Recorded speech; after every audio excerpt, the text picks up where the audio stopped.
Hello, everyone. Welcome to No Room for Comfort, and I am your host, Jesse Waterhouse. I want to thank everyone for being here. I hope everybody had a great Thanksgiving holiday. I know that I did. Ate way too much food. But yeah, no, I am streaming here live on YouTube and Twitch. When this podcast ends, I will be publishing this to Spotify, and you'll see clips on Facebook, TikTok, and Instagram, and all that stuff. So please like, subscribe, and share. I do have a Discord chat open if anyone would want to join and give their feedback into that chat as well.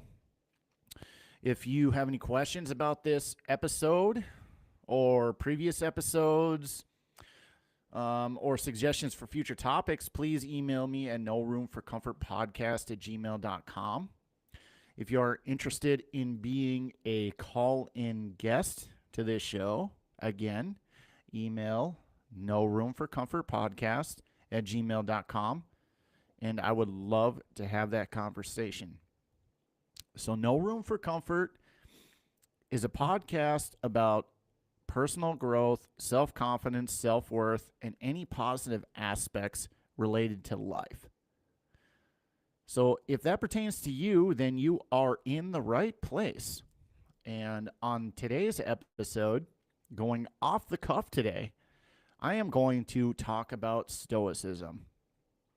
Stoicism is something that I adopted in my life because I've been through eras of my life where, frankly, emotions have gotten the better of me. You know, I've been in places where, excuse me, where emotions have been irrationalized through me, and I felt at one point in my life that that was not the way to live. I've read books about Stoicism. I've read so many things about Stoicism. Quotes from Marcus Aurelius, Seneca, Epictetus, people that you'll learn about in this episode that I've adopted because, it helped me live a better life. It helped me live a more positive life. It helped me live a life where I was free from worrying about things that were out of my control. And that has been amazing for me because in the topic of Stoicism, they'll teach you that not wealth, not power, not all of these things that people will perceive and desire as far as what makes people happy are actually things that make people happy. What could make a person happy is realizing what is in their control and what is not within their control.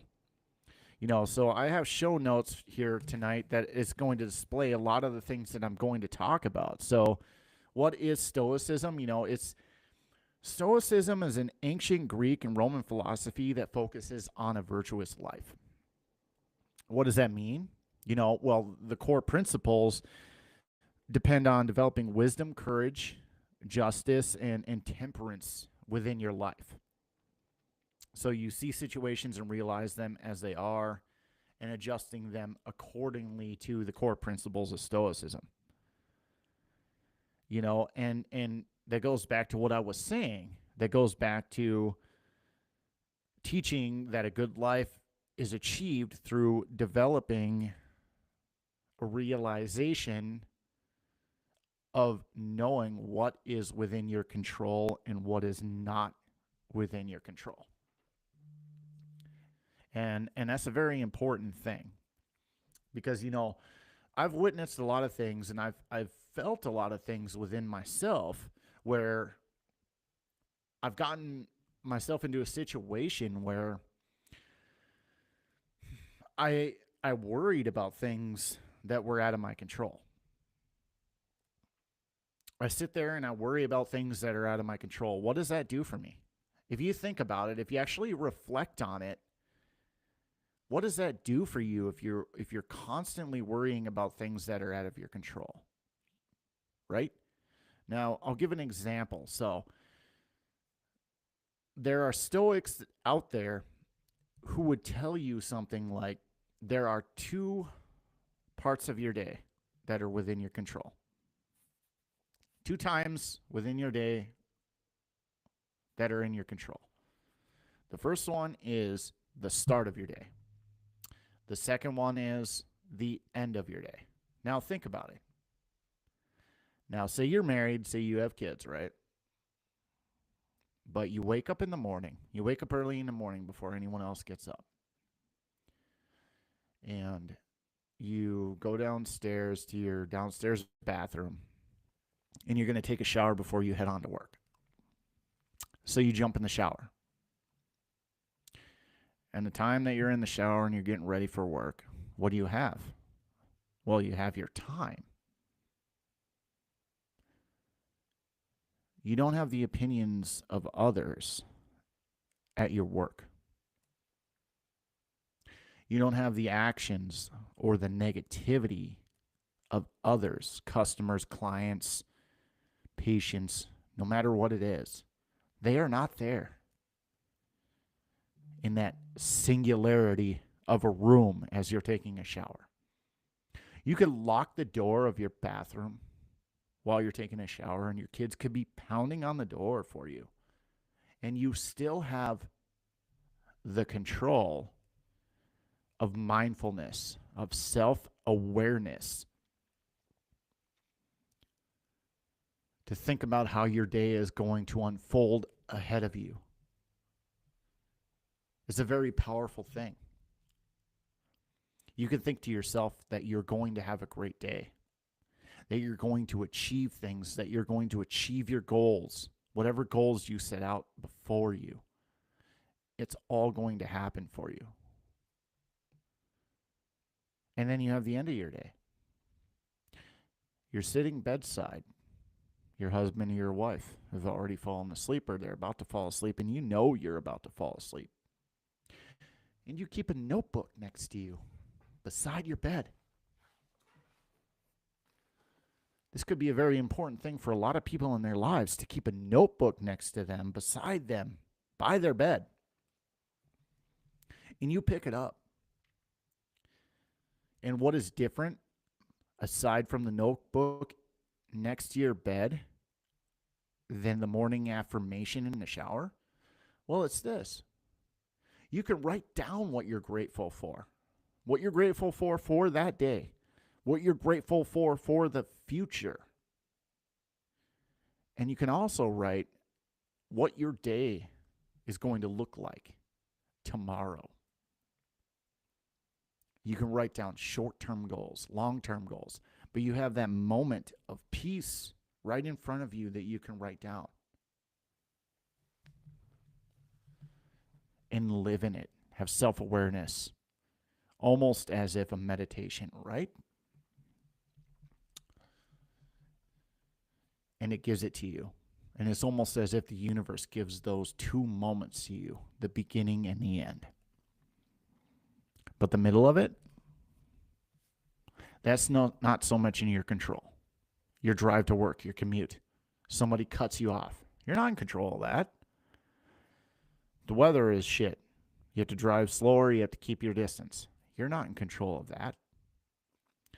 You get to work. Somebody else is having a bad start to their day. So they rant about the bad start to their day. You're not in control of that.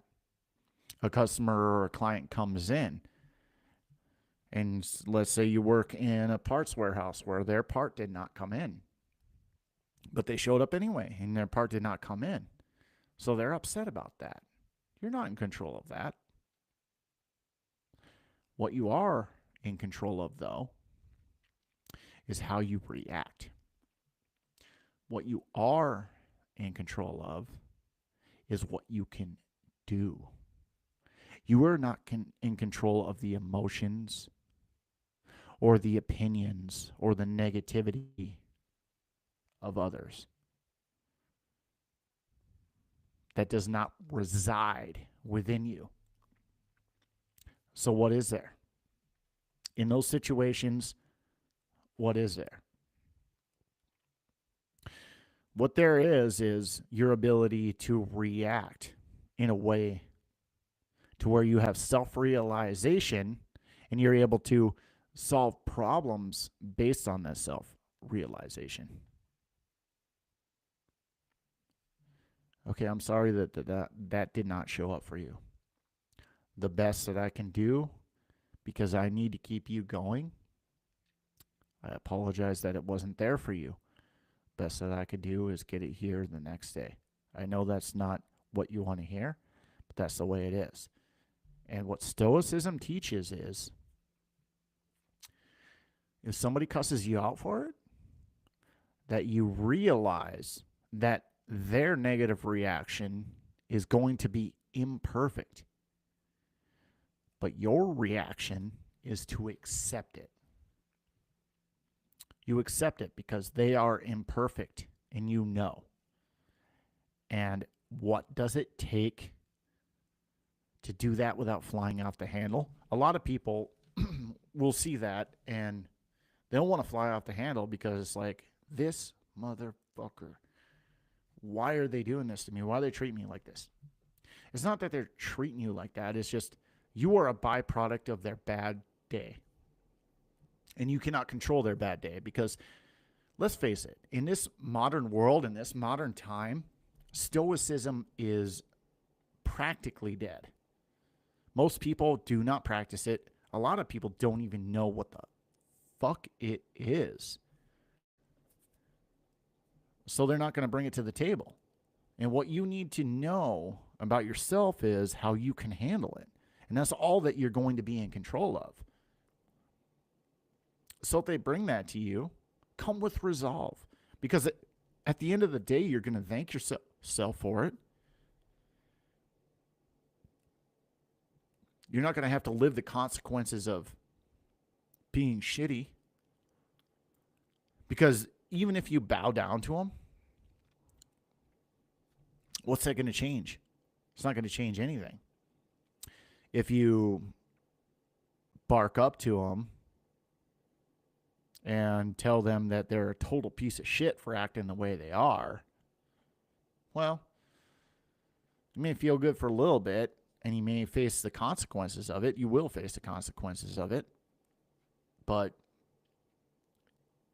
it's not going to make you feel any better in the end, because you're going to realize that they had an imperfect reaction because they are imperfect, because they are human.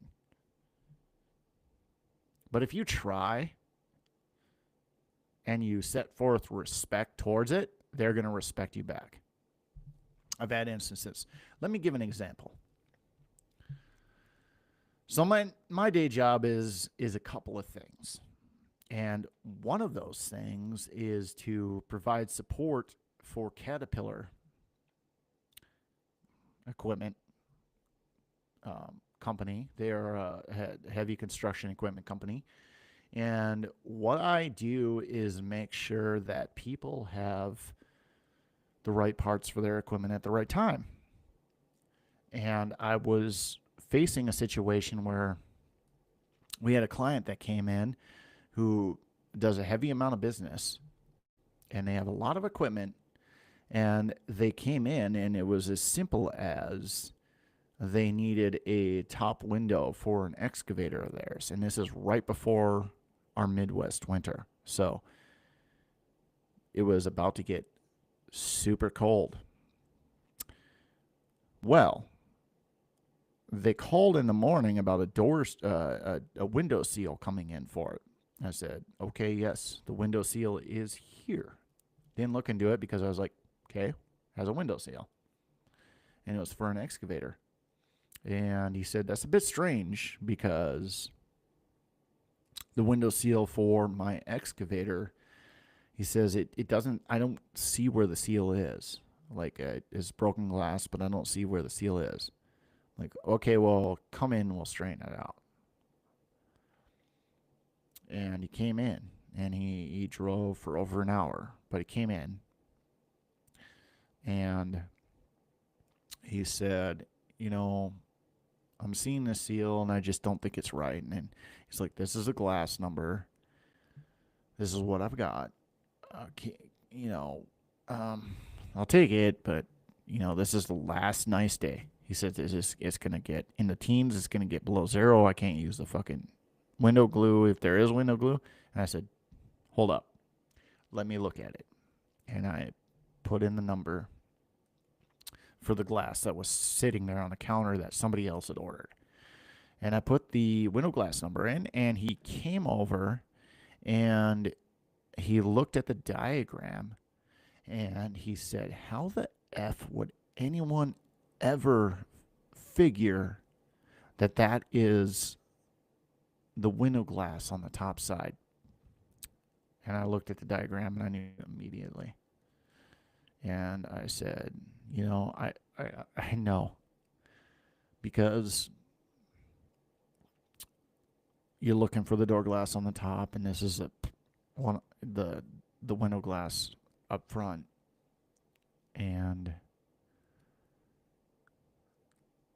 this is the door. What you're getting is the door glass on the top. What's on the counter is the door glass on the top, and the window glass up front is what you're needing. I said, I don't understand how this happened, but I can get you the right thing. I can get it. He's like, I'm closer to St. Cloud. Can you get it there? I said, yep, I can get it there, but it'll be tomorrow morning. So, okay, good. So in the end, he was more calmed down about it. But the thing is him being that fired up, I could have had the reaction, even though I had nothing to do with it. It was someone else's thing. I took accountability for it. But even though it was somebody else's thing, I could have freaked out about him freaking out at me and been a piece of shit towards him. But what would that have gotten me? And beforehand, like every time I would see like a minuscule amount of disrespect towards me, I wouldn't handle it. I used to be a different person than I am today. Trust me. I would get me in trouble, and I'm not who that person was anymore, but things have changed. But I got him what he needed, blah, blah, blah, blah, blah. And the thing is reacting that way comes with experience and wisdom and stoicism. So, focusing on what is in your control and what is not. And luckily, he had stoicism of his own. He realized what was not in his control, and he was like, okay, well, I'll wait till I can get it. So, to dive further into stoicism, we can look at what the core principles of stoicism are. And the first one is the dichotomy of control. And that's exactly what I've been talking about. What is in your control and what is not. So let me give another example. So let's say you lose your job because of the financial state that your company is in. What you can control is what you do next. Having the resilience to see your strengths in the skills that you have is what you're in control of, and you can change the course of your life, and it could open new doors to better things for you. But what you can't control is the loss of your job itself. Yes, you may have done things to prevent a poor financial state of your company, but with all avail, they end up getting rid of you. Well, then it's up to you to find what you need to do next. To having the resilience and having the resolve to get on your own 2 feet and finding someplace to go. Not only that, but you can't look at that as a negative thing. You have to look at that as a positive thing. You can find yourself in a situation like that and think, oh, doom and gloom. I'm going to lose my house. I'm going to lose my family. I'm going to lose this. Don't dwell on that shit. You can get off your ass and you can find yourself a better opportunity. You'll find yourself a better employer. You think about your strengths. You reflect on them and you go and you follow them and you follow your goals and your dreams. Maybe this is an opportunity for you to change course completely. Maybe this is an offering for you to find a place where you go and you find something that you really enjoy doing and you make good money doing it. And your bills are covered, everything's covered, and now you love what you do. Maybe it's taking you out of a place where you have absolutely hated and dwelled on the place you were living in. And now everything is peachy because it opened up a new door. You have to look at the positive. You have to realize the positive. You have to realize what is out of your control, which is they got rid of me. That's out of your control. But you also have to reflect on the things that are in your control. What is in your control? What's in your control is to realizing your strengths, realizing your skills, finding new occupation and opportunity, and seeking opportunity, finding it and excelling at it. And that is something I feel that everybody is capable of. You look hard enough and it will happen. So when things don't work out, don't fret. Now, let's give an instance where things don't work out, you lose your job, and shit's on the wire and you can't find something. It happens. Well, fuck it. You downsize. You get to where you need to be. You do find something, because this happened to my dad. He couldn't find something for a while. 2008, housing market crashed. Shit went to hell. He lost his house. He came to me and he said, son, you're going to have to find a place to live, because you know what? I'm not making it. Okay, Dad. Found a place to live. He eventually found a place to live. Well, what also eventually happened was he found his opportunity. He found a place to work. He built himself up, bought his dream home, and he's now living in it. He realized what was out of his control, circumvented, came around, and got exactly what he visioned, because he visioned it, and he visioned it strong enough. Let's go back to the dichotomy of control. What's in your control and what is not. Let me give you an example of my life.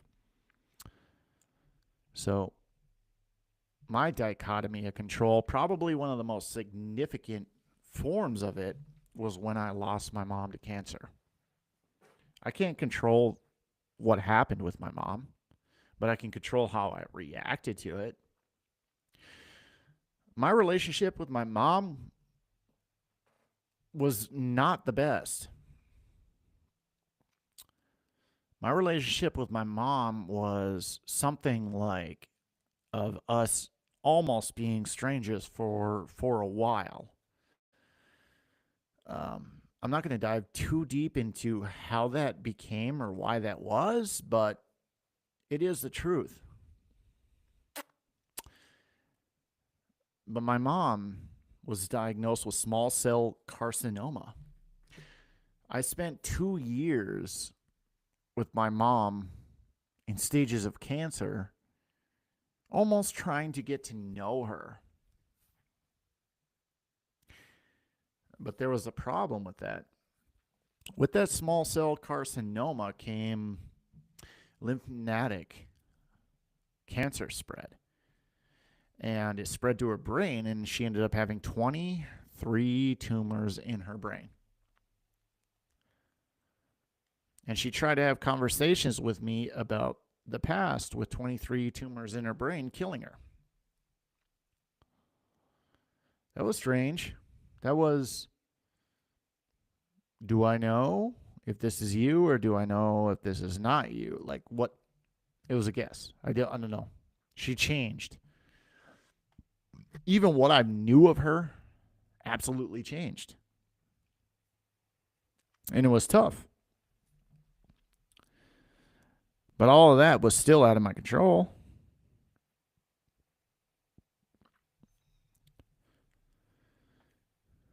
And then she passed away, and then came her funeral. And what came with her funeral? Well, you would think her family, right? You would think my dad, her ex husband's family. You would think people close to me at her funeral. Uh-uh. Nope. I got to her got to her funeral, and I felt like a stranger. I knew nobody there. I stood at the welcome mat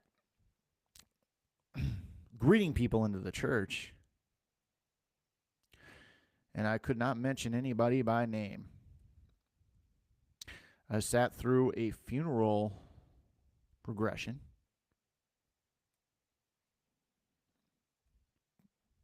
and could not name a single pallbearer.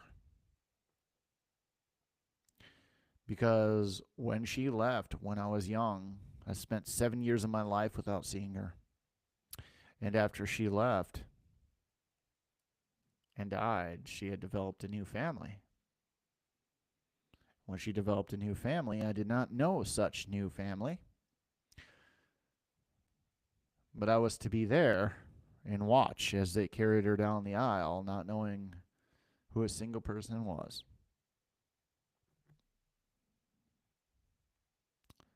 How would most people react? They might react irrational. They might act out of anger. They might act out of sadness. But I kept it within and realized that her choices were out of my control. Her cancer was out of my control. The only thing that was within my control was my emotions and how I would act. And I held on to them. And I act with stoicism. That was the biggest moment in regard to stoicism, probably in my entire fucking life. Was it hard? Hell yes, it was hard. But it's something you learn to accept.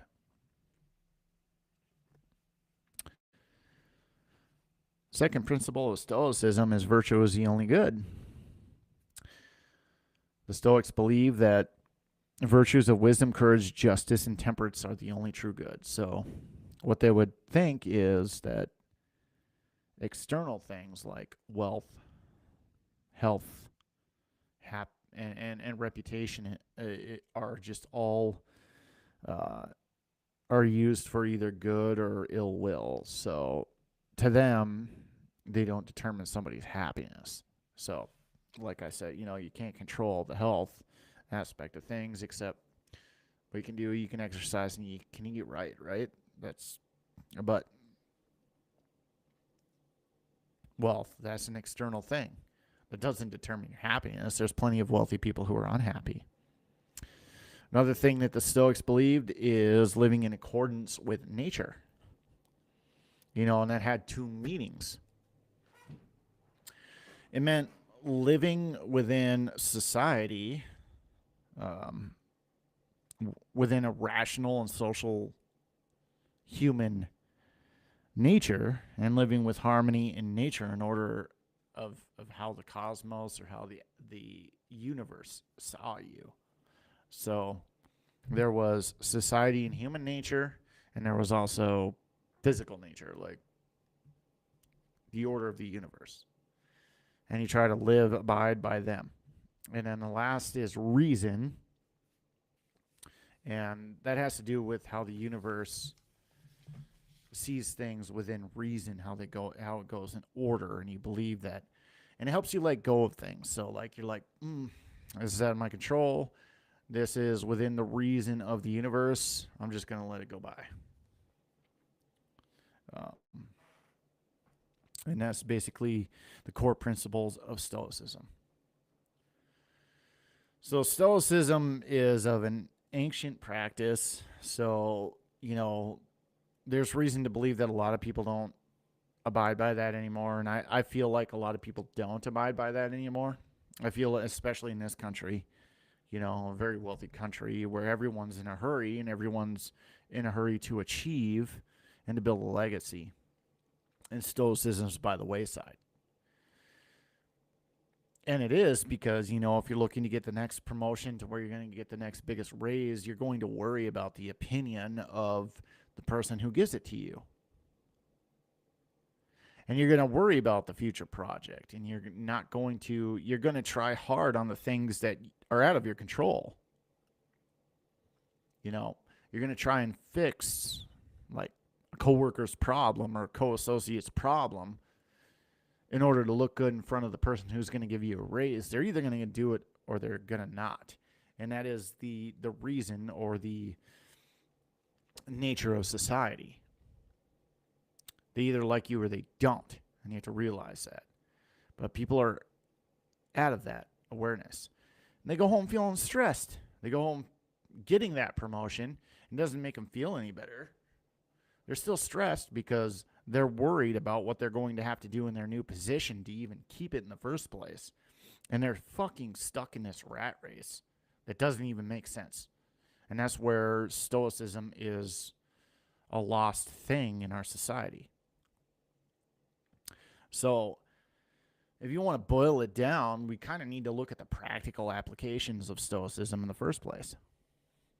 And the first one is to accept what happens. Accept inevitable events at a deep level. Stop trying to resist them. Recognize that negative reactions are based on like our own opinions about those events. Practice self-awareness. Be aware of your judgments. Be aware of your opinions and your emotions. Realize that people's actions are imperfect and they're not all intended to offend you. We've all had that where we've been somewhere where somebody almost acts disrespectful. But you don't ever stop to think, well, maybe this person was having a bad day and they didn't intend to direct that towards me. Well, there's definitely a possibility that they absolutely did have a bad day and they don't intend to be that way towards you. I guarantee you, man, there's people out there that will do that and they'll go home and they'll feel shitty and they're like, why the fuck was I like that to that person? By the time I was done doing that to that person, they still treated me with kindness. And to be able to do that and treat somebody with kindness through that and realize that their intentions are not to offend you, shit, that teaches them something. It teaches them like, oh man, I need to be better. You don't ever think that because you're like, I want to fucking get revenge on this person. I want to make them feel like shit too. Which is a natural reaction, but it goes against wisdom. So make it count. And then focus on the present. Don't let desires for future pleasures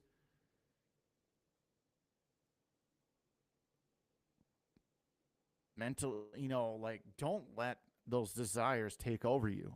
Mentally prepare for negative events, and act virtuous upon that. Because if you're always focused on the future, and the thing about focusing on the future is, if you're focused on the future, you're always trying to see an outcome that doesn't end up being the exact outcome. If you're seeing what's in front of you now, it can better guide you for what the future lies ahead. So that's definitely something to think about in regards to stoicism.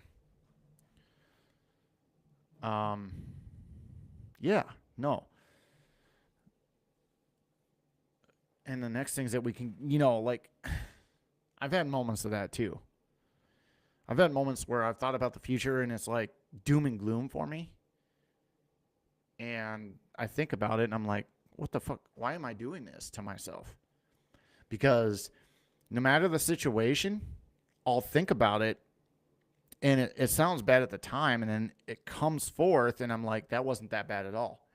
Pretty much every single time. And that's exactly the way it comes up. And how to negate it is to kind of think of the benefits that stoicism will have. Because Like if you think about it, like if you practice stoicism, you'll have resilience. It'll help you face adversity and establish fortitude with whatever you're thinking. And if you do that, you're not going to have the negative reactions to these things and think about the doom and gloom. If you have the emotional regulation of it, it'll help you control emotional responses by understanding that external things are out of your control. They're not necessarily inherently good or bad. You know, you'll have increased focus if you think about it that way. You know, it'll encourage a clearer sense of purpose, you know, leading to greater focus, greater productivity in your life. And you'll have self-command, which will provide like self-mastery or self-control and all the things that you are currently trying to focus on. And the last thing I want to talk about in Stoicism today are like the big Stoics in history. And the first one is Marcus Aurelius. And he was the Roman emperor, let's see, between 161 and 180 CE. And he was the best known Stoic leader in history. And he had a lot of personal notes that he didn't intend for them to be public, but he ended up becoming like the godfather of meditation because those notes were found. And he provided a lot of timeless lessons on leadership, self-discipline, and basically adversity. And you have Epictetus. He was interesting. He was born into slavery, and he eventually gained his freedom and became an influential teacher in philosophy. He emphasized on the dichotomy of control and focused solely on what's within our power and what's not. And then lastly, the third big Stoic is Seneca the Younger. He was a prominent statesman. He was a wealthy advisor to a very controversial emperor, Nero, and he was a noted playwright. He made letters noting on how to manage wealth, power, and challenges of living a virtuous life in a corrupt world.